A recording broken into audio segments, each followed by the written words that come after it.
Hi, I'm Eddie. If you feel anxious about visiting Paris, then this video will change your mind.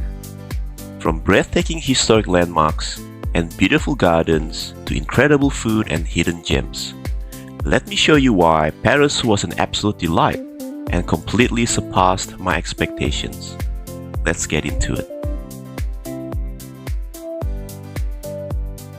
Top places to go in Paris, and we are starting with the Pantheon. It was originally built in the 18th century as a church dedicated to Saint Genevieve, the patron saint of Paris. During the French Revolution, the building was transformed into a mausoleum to honor France's greatest citizens. Today, it is a final resting place of famous figures including Victor Hugo, Marie Curie, and Alexander Dumas. Inside the Pantheon, you will find the Foucault's pendulum, a famous scientific demonstration first installed by Leon Foucault in 1851 to show the Earth's rotation.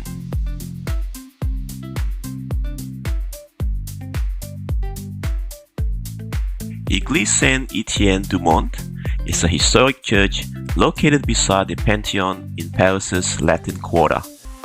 Built between the 15th and 17th centuries, it is known for its unique blend of Gothic and Renaissance architecture. One of its most distinctive features is the beautiful rood screen, a rare carved stone staircase and gallery that survive from medieval church design. The Jardin Du Luxembourg was created in 1612 by Marie de Medici, the widow of King Henry IV, who wanted a palace and gardens inspired by her childhood in Florence, Italy. She commissioned the nearby Luxembourg Palace, which today houses the French Senate. Today, the Jardin du Luxembourg is loved for its tree-lined paths, fountains, flower beds, statues, and large central pond where children sail model boats. It remains one of the most relaxing and beautiful green spaces in Paris. Chapelle is a masterpiece of Gothic architecture built in the mid-13th century by King Louis IX. It was completed around 1248 and originally designed as a royal chapel to house precious Christian relics, including the crown of thorns. Chapelle is admired as one of the finest examples of medieval stained glass in the world, famous for its glowing interior and extraordinary light-filled atmosphere.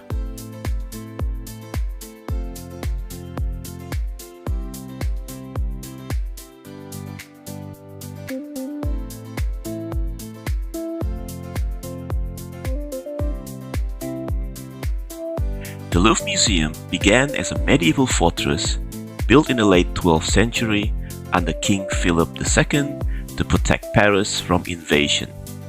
Over time, it was transformed into a royal palace and became home to generations of French kings. Today, it is the world's largest and most visited art museum, famous for masterpieces such as the Mona Lisa, the Venus de Milo, and the Winged Victory of Summer Race. Its modern glass pyramid entrance, designed by I.M. Pei, was added in 1989 and has become one of Paris's iconic landmarks.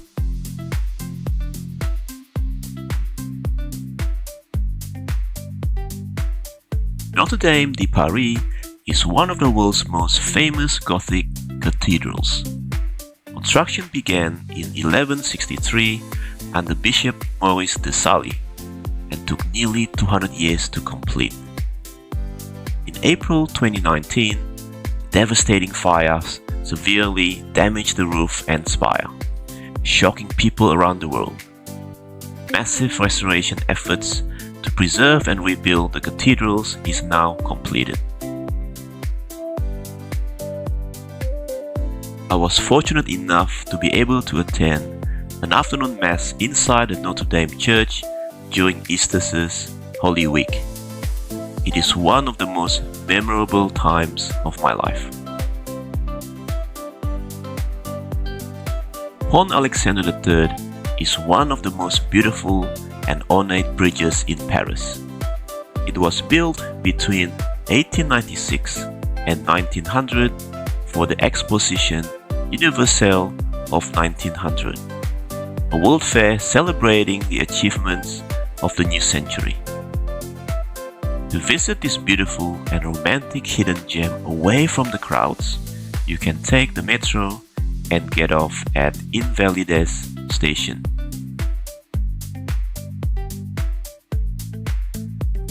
Petit Palais was built for the Exposition Universelle of 1900, alongside the nearby Grand Palace.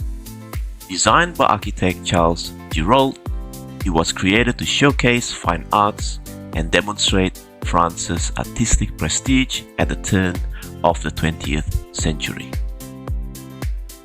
Petit Palais is known for offering free permanent exhibitions, making it one of Paris's cultural hidden gems. Petit Palais is only minutes away from Pont Alexandre III, and this area is quieter than other places in Paris. Palace of Versailles is one of the most famous royal palaces in the world. It began in the early 17th century as a modest hunting lodge built for King Louis XIII. His son, King Louis XIV, transformed it into a grand palace starting in the 1660s, making it the center of political power in France. The royal court officially moved there in 1682.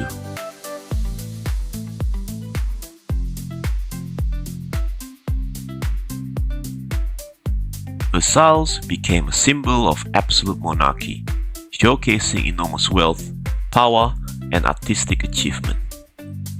Key features include the Hall of Mirrors, expansive formal gardens designed by André Le Notre, and lavish royal apartments. Marie Antoinette became closely associated with the Palace of Versailles after marrying the future King Louis XVI in 1770. Originally an Austrian archduchess, she arrived in France as a teenager and later became Queen of France in 1774. At Versailles, Marie Antoinette became known for her luxurious lifestyle, elaborate fashion, lavish parties, and love of entertainment. Today, the Palace of Versailles is a UNESCO World Heritage Site and one of France's most visited landmarks, known for its architecture, history, and stunning gardens. You can take the metro to visit this palace, and it's about an hour away from central Paris. Make sure you purchase the ticket months in advance to get an early morning slot, as you need an entire day to explore this beautiful palace and its humongous garden. To get to the Eiffel Tower, you want to get off at Trocadero subway station. Once you're out of the station, walk to Place du Trocadero to see the view from the top, and you walk your way towards the tower by crossing a bridge to the other side to get the best experience. Eiffel Tower was built between 1887 and 1889 as the entrance arc for the Exposition Universelle of 1889, which celebrated 100 years since the start of the French Revolution. It was designed by engineer Gustave Eiffel and his company. Eiffel Tower is one of the most recognizable landmarks in the world and a global symbol of Paris. When you see the Eiffel Tower, you can't help taking lots and lots of photos. There's something romantic and magical about seeing the Eiffel Tower. This particular shot is from one of the nearby street, Avenue de Camoens. The Arc de Triomphe is one of Paris's most important national monuments and offers panoramic views over the city from its rooftop terrace. The arc stands at the center of Place Charles de Gaulle, where 12 major avenues radiate outward. Its design is inspired by classical Roman triumphal arches and is covered with sculptures and reliefs depicting French military victories and generals.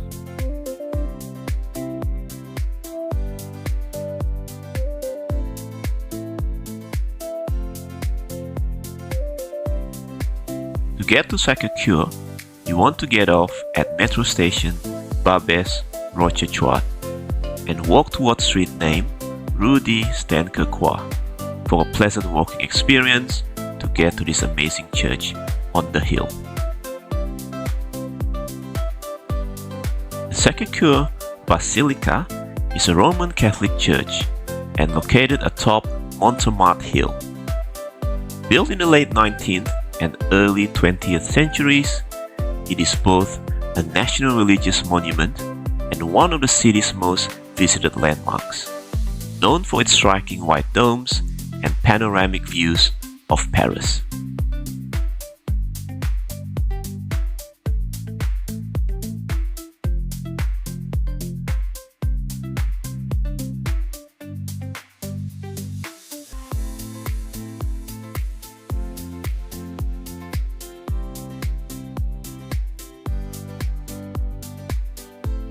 When you visit Paris, do yourself a favor and stay at the Latin Quarter, particularly if you are visiting Paris for the first time. The Latin Quarter feels relaxed with narrow winding streets, French cafes, boulangerie or bakery, bookshops, and lively squares filled with students and tourists. It is a walk away from the Pantheon, the beautiful Église Saint-Étienne-du-Mont, and nearby gardens like the Jardin Du Luxembourg. There are lots of small churches, and most churches have a garden where you can sit down and relax or have a bite to eat. It is close to transport to take you to any of the top places to visit.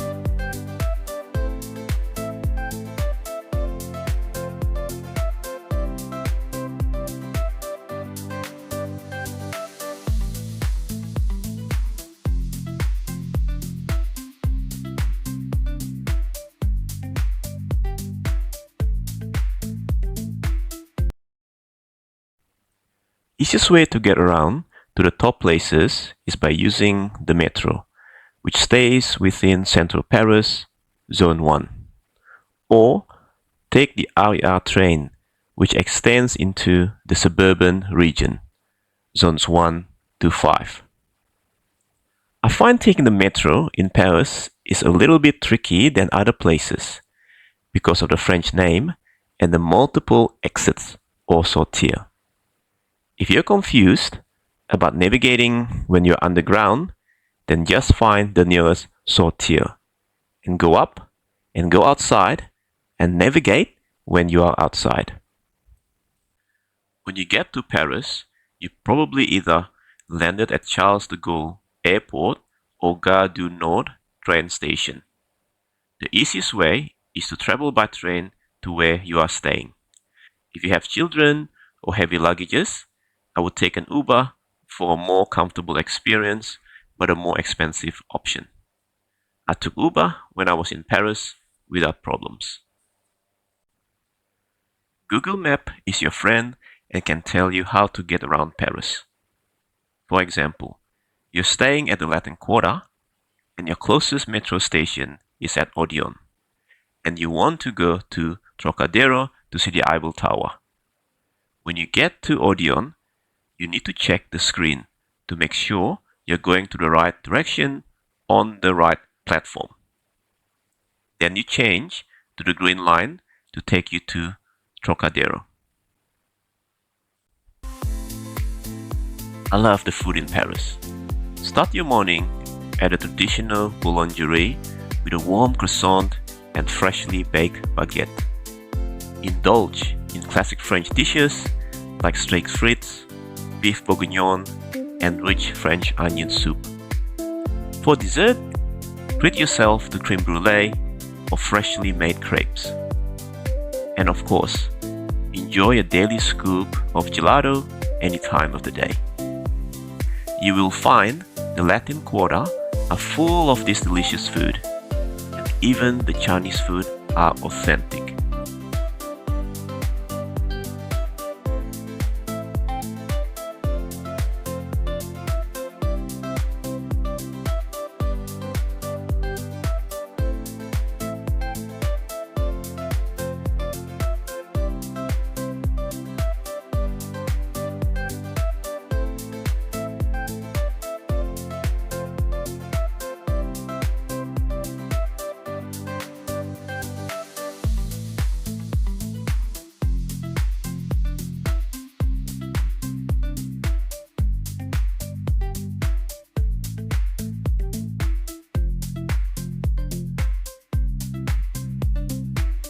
Avoid tourist traps by steering clear of restaurants where staff are trying to lure you inside.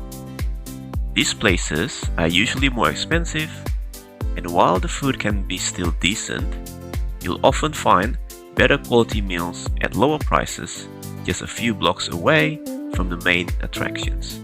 Exploring the quieter side streets is usually where you'll discover more authentic and affordable dining experiences.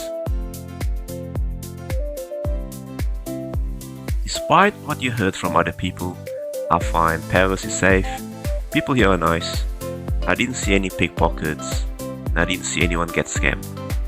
You have to be vigilant and be aware. Be aware of those street vendors and people approaching you, and all you have to say is no mercy and walk on. Thanks for watching. Enjoy your holiday.